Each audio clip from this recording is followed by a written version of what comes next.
Suppose this is a case of 61-year female patient with irregular test density in the breast mass.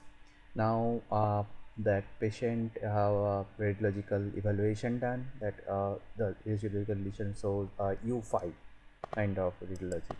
Okay, so U5 means it is a malignant lesion. Now what we have in this picture, so we have a 4 core biopsy, and in one of the core we see quite a cellular area, and if we zoom in into this area, we can see that there is an infiltrative lesion, and it is almost similar amount of stroma as the epithelial element.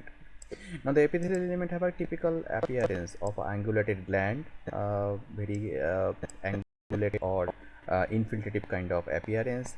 The cellular pleomorphism is not that much, it is not striking.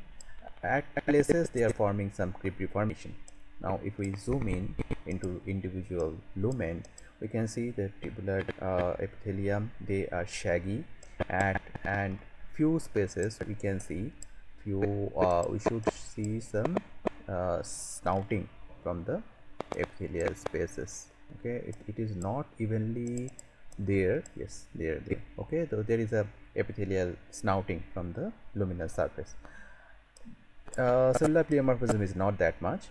It's coming around nuclear grade of 1, and there is no significant amount of mitosis, there is no significant amount of DCIS seen in this picture. The stroma is typically desmoplastic, and what is conspicuous in this image is that a typical absence of the myepithelial cell. Okay, fine. So with this typical morphology, that is the angulated gland, the cellular secretory snouting, low grade nuclei, and this characteristic fibrotic stroma, absence of the epithelial myepithelial layer. So all this culminates in that of tubular carcinoma. Fine.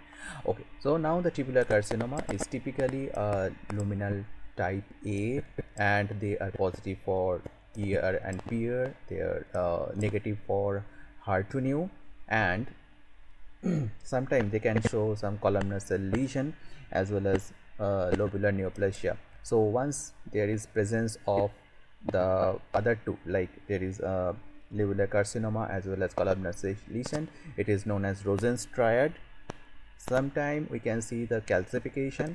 I can't appreciate in this section that there is any calcification, but it can be there. Okay, so this is there, and the Ki proliferation index will be very low.